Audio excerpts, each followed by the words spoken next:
Bana ya Gemena, Goma, Kananga, Kindu, Kinshasa, Kisangani, Lubumbashi, Mbandaka, pe Bujimai, CAA apesi bino occasion ya kitoko pe malamu ya kosala ba faire ya kokoma bamvandu po Boeing 767 ezali bongo une occasion pour na bino ya kotombola bongo chiffre d'affaires na bino na o etali bongo ba fret. Avion na biso ya mwana ye tokosala na yango mosala moto abangisa moninga moto akadela moninga ezali te soki napesi yo biloko lobi koya lisusu awa te. Avion na bino yango wana ye tosala mosala lutu tokomema kopo tokomema sani tokomema ba plastique tokomema Iberi tokomema ba moto tokomema mituka tokomema ebongo na nzela ya kananga bataba ya bomoi tokomema fumba pe tokomema. CAA, véritable leader dans ma bataille à RDC, azali toujours dans souci à soutenir pe kotombola kitayamboka pe natina wanande Boeing 767 oyo et ye po na kopesa occasion na ba congolais nyonso surtout mingi ba o bazana ba agence ya fret basala musala malam bana mboka société na mino yango yo plus de 32 ans na service na bino pe azali ko continuer ko innover po na kopesa bino chance ya ko améliorer ba capacité pe ba chiffre d'affaires na bino. CAA azali véritable partenaire, plus de 32 ans au service de la nation. Mercredi, et là, merci pour vos ébés, vos télévision, la vidéo pour la journal, il y a peu pour le peuple, merci, la confiance et fidélité, pour continuer à causer la journal, la binoto, la journal pour la série, il y a une rencontre, na New York, na cadre, il y a participation, il y a 79e Assemblée Générale, il y a ONU, chef de l'État Félix, Antoine Tshisekedi-Tshilombo, il y a Betaki Masolo, na plus d'une heure, na homologue, il y a Sarbibo, la naba détail, na Ango, et Longo, na héritier Mapnim. Na série ya bokutani ya ndenge na ndenge oyo chef de l'État azali kosala na ndenge azali ko participer na 79e Assemblée Générale ya ONU, président Félix Antoine Tshisekedi Tshilombo abetaki masolo ya plus d'une heure mokolo ya mardi 24 septembre 2024 elongona homologue na ya Serbie Alexander Vučić. Boyeba sujet ebele ya intérêt commun et lobamaki pour na koluka ko renforcer coopération bilatérale oyo nyonso ezalaki abordé ba chef d'état nyonso mibale batalisi volonté na bango ya kokolisa coopération na ba secteur ya agriculture, infrastructure, éducation bango ba s'engager pour na kokoba pe kokolisa ba relation ya malamu entre bamboka nyonso mibale na bénéfice ya ba population na yango na ngambo mosusu président Vučić atalisi soutien na ye et pas ya peuple congolais na guerre ya agression oyo RDC azali ko subir yango na partie est pe azali ko soutenir respect ya intégrité territoriale ya RDC. Na 2019 chef de l'État Félix Antoine Tshisekedi Tshilombo asalaki visite officielle na Belgrade. Tout kala kaka na masolo ya chef de l'État Félix Antoine Tshisekedi Tshilombo pour na yebisa que ye ayamba ki milliardaire Bill Gates mardi 24 septembre kuna na New York bokuta na bango balobela ki mingi penza ndenge nini bakosala pona évaluation na likambo etali situation sanitaire et pas wapi fondation na ye eza vraiment impliqué héritier mapinimo une fois de plus à plus nos bas détails. Président Félix Antoine Tshisekedi Tshilombo ayambaki Bill Gates oyo azali milliardaire ezali mokolo ya mardi 24 septembre bokutani oyo ezalaki sollicité et pas ya milliardaire philanthrope américain oyo atalisi mingi évaluation ya situation sanitaire na République démocratique du Congo en faveur ya fondation na ye ezali vraiment très impliqué na makambo etali santé na RDC. Bosimbake évaluation ya courbe vaccinale oyo contre poliomyélite yango ekiti na ndenge ya makasi pe et s'améliorer de 500 cas en 2022 nombre ya bana oyo bazalaki malade ya polio elongwe na 200 cas na 2023 et puis 22 kaka na 2024. Ndenge ministre ya santé Roger Kamba atalisaki oyo assistaki na bokutani oyo Bill Gates elongo na fondation na ye balingi kosunga RDC na vaccination ya routine ya bana contre rougeole pe varicelle elongo na mpox. Bosimbake na masolo na bango, chef de l'État atalisi bosenga to lisungi et pas ya fondation Bill Gates pour na ko moderniser enseignement fondamental na éducation ya ba nouvelle technologie digitale pe kuluka conseil la ba tablette numérique na ba salle de classe. Selon ministre de la santé congolais Roger Kamba, alobi Bill Gates a côté favorablement to andimi demande oyo à promettre kosunga connectivité à ba école ya RDC nanzele à partenariat longona ba dispositif satellitaire Starlink. Boy Bill Gates yé azui engagement pour na kosunga secteur ya agriculture na RDC mboka oyo azali ko souhaiter ko visiter yango na 2025. Pour clôturer ma solo Italie présidence de la République et chef de l'État Félix Antoine Tshisekedi Tshilombo yé à Zouaki Maloba mokolo mercredi 25 septembre na tribune ya Nations Unies pour na New York na cadre 79e assemblée générale des Nations Unies pour na kolobela kambo Italie situation générale de la République démocratique du Congo surtout sur le plan sécuritaire et humanitaire. Ba détail ya na journal Abisso ezali ko ya président ya Assemblée nationale professeur Kamere Vital yé Ayamba qui 24 septembre caucus c'est député à Nord Kivu, Sud Kivu, Ituri, Pechopo et Zalaki pour na kota lisa état avancement il y a ba démarche oyo azoko sala par rapport il y a ba revendication oyo ba lobelaki na bokuta na bango ute koleka mijo mabasi ya pesino ba détail. Olandi Sama na masolo na bango na session ya mars eleki président ya Assemblée nationale professeur Vital Kamerhe abengisaki bakokiso ya ba député ya Ituri, Nord Kivu, Sud Kivu, Pechopo pona koyebisa bango progrès ya ba étape nyonso oyo biro na ye esali na tina ya koluka ba solution possible na ba multiples demandes oyo monisami na tango ya ba échange wana. Na ba député ya Chopo ezalaki question ya kopesa ba directif na makambo oyo sengeli ezala sujet ya ba terme de référence pour na préparation ya kosala forum pour na kimia na province ya Chopo oyo tungisamaki na ba confuteur entre Mbole na Balengola. Apesaki likanisi ya kotia ba acteurs nyonso esika moko mingi ba députés nationaux pe provinciaux société civile confession religieuse pour na kokanisa na tina ya ba solution inclusive. Ayebaki tension oyo et monanaki na tango ya plénière na examen ya loi portant prorogation ya état de siège tango azalaki na séjour na Afrique du Sud. Président et Assemblée nationale professeur Vital Kamerhe abengisaki ba kokisi ya ba député ya Nord Kivu, Ituri, pe Sud Kivu pona kosolola na bango na likambo oyo. Arapelaki ete bozongi ya kimia na religion oyo ya ngonde ezali souci majeur ya mokonzi ya mboka Félix Antoine Tshisekedi Tshilombo oyo azali causer la représentation nationale ya ba proposition concrète pour na kotia kimia pe sécurité na province Ituri, Nord Kivu, pe Sud Kivu. Alongola ki elaka na ye ya kosala molongo ya ba plénière pour na likambo ya sécurité na est ya mboka a précisé que et cause la tribune pour na ba défenseur ya peuple ya ko réfléchir autour ya ba solution réelle pe kopé sa ba suggestion na bango nyonso oyo cause la transmis na gouvernement a sali appel na ba eli à 3 provinces ya kotia en avant ba suggestion réalisable pour na intérêt ya nation pe ya peuple.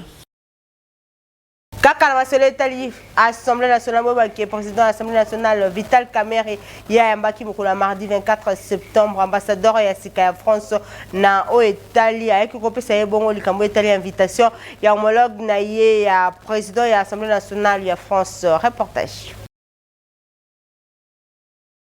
Président de l'Assemblée nationale, professeur Vital Kamerhe a betaki masolo mardi 24 septembre. Un nouveau ambassadeur de la République française, na République démocratique du Congo, Rémi Maréchaux. Oui, ayaki kopesa ye invitation. Ya moninga na ye président de l'Assemblée nationale de France, Yael Brown Pivet boy ayeki kalamingité na sima ko présenter ba lettre ya créance et pas ya chef de l'état Félix Antoine Tshisekedi Tshilombo alobi banda entamé rond ya ba contact longo na ba autorité oyo bazali ko diriger ba institution ya RDC na cadre wanande ayeko beta masolo na président ya Assemblée nationale pe APCI invitation ya moninga na ye ya Assemblée nationale ya France ya Yael Brown Pivet oyo a invité Vital Kamerhe na Paris na cadre d'échange entre le Parlement Mibale, deux diplomates français Rémi Maréchaux à Talisaki ensemble. Et l'on a président de l'Assemblée nationale,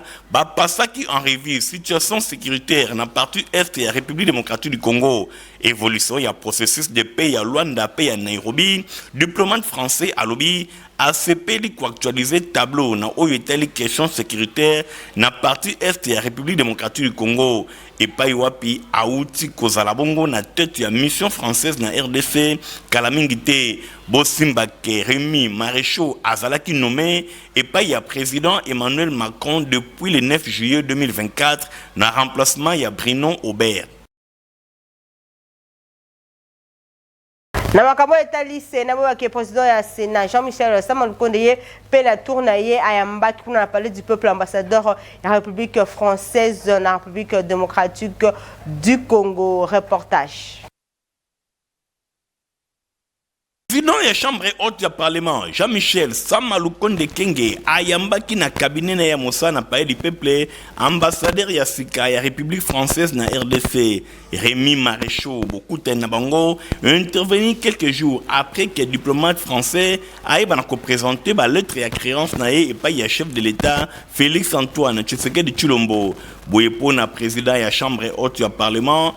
passa qui ba principale priorité en revue ya institution nyonso. Bosimba Kelibosia ba panze sango na suka masolo na bango, ambassadeur ya France atalisi disponibilité ya mboka na ye ya ko renforcer partenariat oyo ezali déjà entre France et Longona République démocratique du Congo na ba domaine ya ndenge na ndenge diplomate français atalisaki alobi auti ko koma na République démocratique du Congo a présenté ki ba lettre à créance et pas ya chef de l'état jeudi et outi koleka kasisikoyo azali ko beta masolo pe ko visiter na ndenge ya courtoisie ba dirigeant oyo bazali ko tambusa ba institution ya République démocratique du Congo po na kotala tala ba priorité pe oyo ezali bongo na ba domaine ya ndenge na ndenge po na oyo etali coopération entre France na République démocratique du Congo ndenge atalisaki alobi ke a expliqué nyonso ba priorité ya institution ya Sénat boye président ya Chambre haute ya Parlement atalisi yepe discours oyo a prononcaki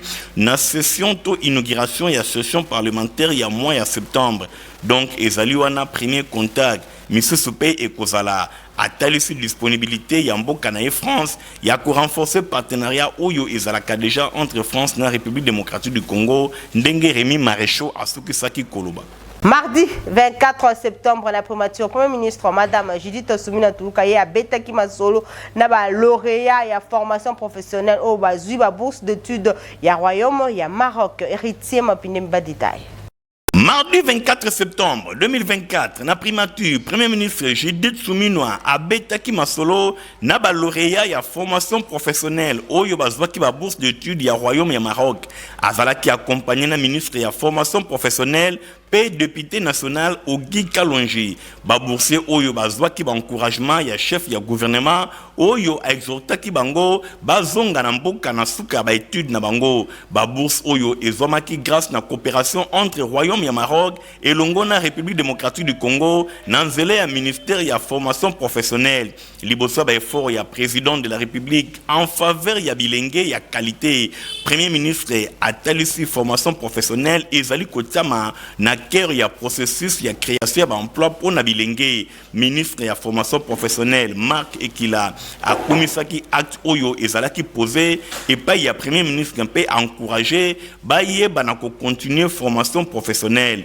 bango ba présenter ba boursier ya formation professionnelle ezali message moko ya makasi pas ya premier ministre apesi et pas ya bilenge ya mboka mobimba pour na kotalisa ke formation professionnelle eza nesika na yango na mboka pour na bilenge na cadre ya réinsertion pe na cadre ya espoir na ngambu na ye Ogi Kalonji député national oyo azali promoteur ya fondation Kalonji pe grâce na yango bazali ko encadrer bilenge na ba quartier lokola Paka Juma terre jaune na Kinshasa ye atalisi ke bilenge esengeli baye kola mosala. Vision Oyo Tozali Kosalela, Vision Oyo Mama Premier Ministre Judith Suminwa Azali Kosalela,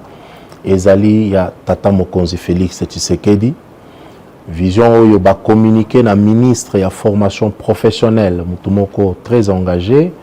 pour que to redorer image ya formation professionnelle. Ba fille pe ba garçon ou ba bénéficier ba formation ya ndenge na kati ya centre bango nyonso bazali retenu pour na bourse et sengeli ko ba na ko encadrer bango po ete ba na ko bénéficier ba bourse bo to ko veiller na tango nyonso na ngambo na ye boursière Yvette Chanda encourager bilenge nyonso ya RDC ba na ko embrasser formation professionnelle avec fierté. Oui, to tu okutana maman la première ministre madame Judith Suminwa pesi biso ba conseil par rapport na ndenge tozokende eza retour eza aller sans retour eza aller avec retour tozokende kotanga poto ya ko servir mboka. Premier ministre a conseillé bango ba étudier pour ba tanga na ndenge ya malamu na suka ba étude na bango ba na kozonga na mboka bosimba ke formation oyo ezali considéré lokola levier moko ya développement ya République démocratique du Congo d'experts et belé bazali komona ke soki totomboli formation professionnelle mboka pe ekomata RDC etikali simate esengeli ba na kokota na aventure oyo na cadre ya pilier 4 ya programme d'action ya gouvernement Suminwa oyo ezali ko viser kotonga système éducatif pe ko contribuer efficacement na développement ya mboka na citoyenneté pe na formation moko professionnelle pe na promotion ya éthique pe ya mosala gouvernement azali ko bongisa kotonga pe ko renforcer ba centre de formation professionnelle pe ya apprentissage ya ba métier pour na ko contribuer na kolongola délinquance topé mobulu ya bana topé chômage ya bilenge. Évangéliste itinérant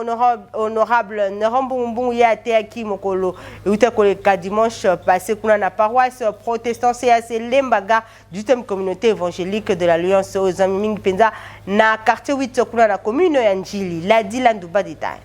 Dimanche 22 septembre 2024, évangéliste itinérant honorable Nerombungu azalaki invité spécial pour na côté ya bana nzambe na paroisse protestante ya communauté oyo babengi 18e communauté CAC oyo ezwami ezali bongo paroisse évangélique ya Alliance au Congo bosimbake ezwami na district ecclésiastique ya Kin Est paroisse ya Njili quartier 8 oyo ezwami na avenue Tavoka na commune ya Njili bosimbake ba fidèle bayaki vraiment ebele paroisse oyo ekambamaka na révérend pasteur Fusuka Emmanuel ezalaki culte babengi culte clôture kisungiki ya synode ya district Kin Est honorable Nerombungu alobelaki likambo etali vase d'honneur ateyaki na Proverbe chapitre 15 verset 6 de Timothée chapitre 2 verset 20 à 21 alobelaki Galate pe ba verset ya ndenge na ndenge po na kote ya ba vase mibale moko ezali vase o babengi vase ezangatina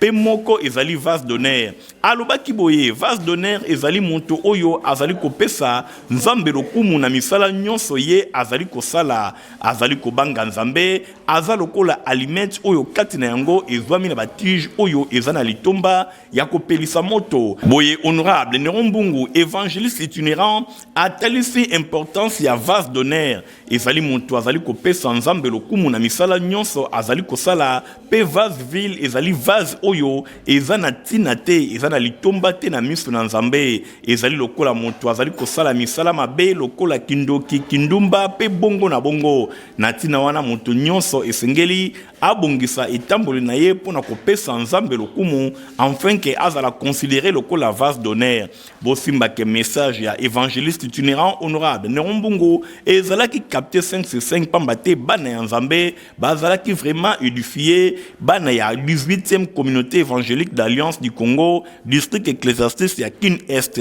nyonso elekaki vraiment kitoko na micro ya Info Lingala journal ya peuple révérend pasteur Fusuka Emmanuel Alimbola Kiboui boloyo na mama na likambo koma vazi ya sika to Yesu komisa biso vazi ya sika Nzambe komisa biso biloku ya sika lelo na nzela ya mumbo na kolo évangéliste itinérant Nerombungu honorable per excellence Nerombungu ke na biso na dimension mosusu abi kozala vase ya sika za malamu me vase ezali enveloppe bongo contenu nango kati na yango oyo eza na kati ya vase wana yango nde eza motuya. Compagnie africaine d'aviation na mukuse a été pour na passager na Boeing 767 cargo pour na fret na bango. Espace 55 na commune ya Kinshasa etonda kibongo na ba délégué ya ba agence ya fret ya RDC. Occasion pour na CAA Nanzela ya directeur commercial cargo Faustin Mandangi ya ko présenter bongo na ba échantillon ya ba agence oyo politique ya CAA na oyo etali bongo ba cargo. A saisi qui opportunité oyo pour na ko présenter bango avion ya sika ya CAA Boeing 767 oyo ezali na capacité à 45 tonnes. Yango ezali véritable bomundunda pona ko permettre na bango basala bongo ba faire kitoko ndenge ka toloba bana kindi ya bino société o Italie aviation yango CA ya bo ezala te bi jamais vu au Congo 45 tonnes donc ndenge to aboye ata kuna na Bukangalonzo ekokoma ata kuna na Bunagana ekokoma à cause ya CA to sengi bino bo pesa confiance na agence ya CA soki to sukaka 3 avions ya boye na bila Kinshasa to na Congo mobimba to faciliter maman des enclavements na Italie ko sala ba fret ya ba colis komi tungisa meroza la soute. Oui, avec Boeing 767 en tout cas masole sili masola fret na Congo sili ba pesi biso mutu pati na ba avion ba fula qui manque que mais le lot tu avais na tsika to sengi na ba agence nyonso fret nyonso compagnie yango CAA ba pesi biso avion sika avion motuya 45 tonnes en tout cas avec tonnage en tout cas côté to za recepela avion boyeso za mi balé na Congo en tout cas tolali pongia ba bébé to zali ko senga na ba ko ya CA pour ko yebisa oyo ba pesi et des peuples congolais mais aider nyoso te baba ki sabilo ko boyeza na ta misato ko ba 45 tonnes oyo soki ezali misato na kati ya République démocratique du Congo na bandi ko zala sengo makasi en tout cas toujours féliciter bango na o basali baba ki sa musu basukela awa te baba ki sabilo ko botoza na mi balé misato ko faciliter peuple congolais ata mutazana bitabe amona ndenga kotinda yango bana ya Gemena, Goma, Kananga, Kindu, Kinshasa, Kisangani, Lubumbashi, Mbandaka, pe Bujimai, CAA apesi bino occasion ya kitoko pe malamu ya kosala ba faire ya kokoma ba mvandu po Boeing 767 ezali bongo une occasion pour na bino ya kotombola bongo chiffre d'affaires na bino na o etali bongo ba fret. Avion na biso ya mwana eye tokosala na yango mosala moto abangisa moninga moto akadela moninga ezali te soki napesi yo biloko lobi koya lisusu awa te avion na bino yango wana eye tosala mosala lutu tokomema kopo tokomema sani tokomema baplastique tokomema friperi tokomema bamoto tokomema mituka tokomema eboko na nzela ya kananga bataba ya bomoi tokomema fumba pe tokomema. CAA véritable leader dans ma bataille à RDC azali toujours dans souci à ko soutenir pe ko tombola kitayamboka pe na tina wana nde Boeing 767 oyo eye po na ko pesa occasion na ba congolais nyonso surtout mingi ba o bazana ba agence ya fret basala musala malam bana mboka société na mino yango yo plus de 32 ans na service na bino pe azali ko continuer ko innover po na ko pesa bino chance ya ko améliorer ba capacité pe ba chiffre d'affaires na bino. CAA azali véritable partenaire plus de 32 ans au service de la nation.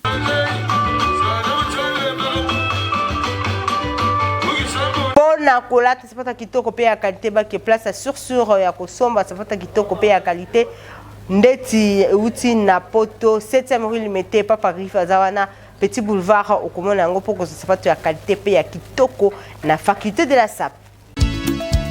Pasi na ngai eutako apio. Baye nyonso balinga kolata basapatu kitoko, sa père d'état, mwana mboka Basile Semopa alias Papa Griff, Cocobar de la SAP. Asali esika pona ba congolais nyonso baye bana kozwa mokoto ya kitoko, sandal, lipapa, ba ceinture pe biloko ya ndenge na ndenge nyonso ezali kosalema epai ya mwana mboka sa père d'état Papa Griff boye na présidence de la SAP epai wapi ba mokoto bozali komona ezali kosalema euti na Italie euti bisika mosusu te kaka awa mwana mboka sa père d'état Papa Griff yende azali kosala yango kasi komitungisa na ye ezali boni gouvernement bazali kotala ye kaka boye alors que bakoki kotia maboko pona oyo azali kosala ekende tango nyonso liboso na koloba lisu nini bandeko nanga bino moko bomoni bino moko bolinga yango mutu nyonso akokota na 7e rue place commerciale awawa tout au long ya ba fabricant traditionnel areketaka yango Papa Griff mawa ngo Papa Griff mawa vraiment musala kitoko boye alors ça le gamundele et puis le réseau mais les autres diraient mais pourquoi pas le gouvernement balingo soutenir yete na ebita bande onanga botu na peut-être bango na ebaraté na salanine na zanga pe politicien te artiste kaka mais les autres ça marato donc les arabes on a informer le sous maman la biso Judith Yozali maman excellence premier ministre voilà au na pouvoir au kutanga na zarapa Papa Griff ndenge pe son excellence monsieur le président de la République Fachi Beton il pas ya kutanga déjà na zarapa Papa Griff artiste coordonné mais na baraté pourquoi na zanga soutien pourquoi bo soutenir ngati nga mutu vraiment na combattre ba chinois na combattre ba expatriés na combattre ba turcs pour que Congolais là te loka bien à faux prix et puis durable aux en manifestation aux en fête moko songolo au libala yaka en tout cas jour en les jours na au lia batutu na fête et le moko durable les à la chaussure les à la sandale les à la ceinture les à la sac les à cordonnerie na maroquinerie attache chaussure les bolite le la ilk oye na dimina le le mort na dimina le mort ateza le mort na comme ça le la ilk na comme ça mais pour la ninité na prendre jeunesse montante va se prendre en charge na transmettre bango la coordonnerie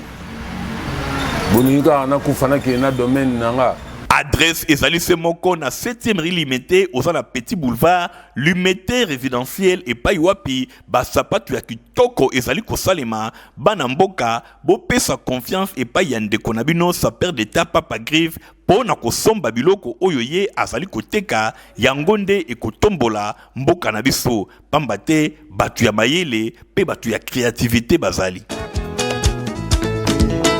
Otopota malonga pona bala na bino eza potiva pio pe mukolo okoki na okomela yango epesaka santé ya kitoko pe okozala l'aise. Ah merci, ya buinde bana nyoso baza kuringa. À la prochaine.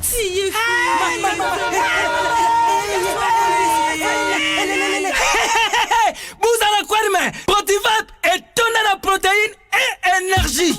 Ah papa merci, merci pour les pour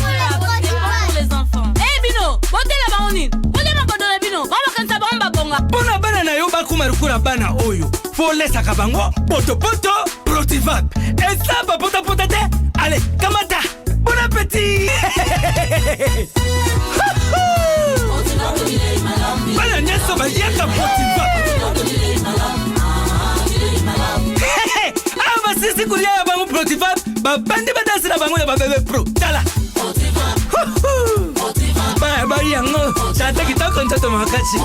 tukana mbimbi oyo tukana mbimbi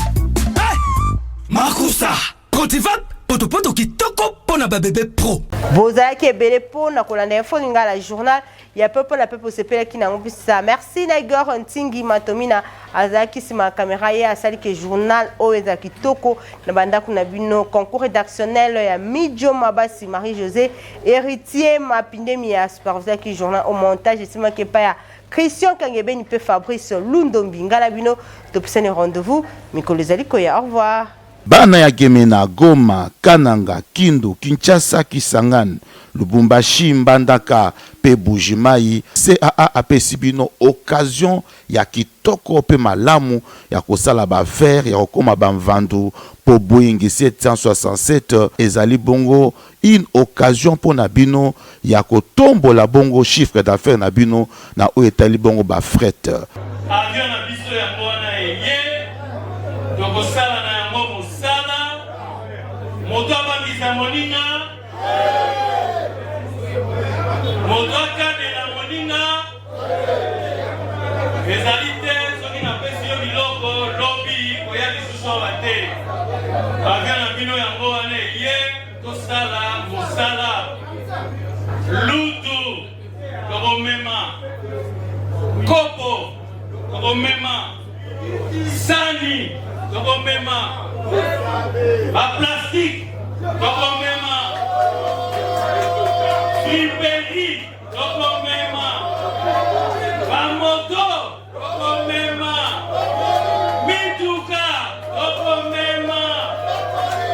ebongo na nzela ya kananga bataba ya bomoi tokomema fumba pe tokomema.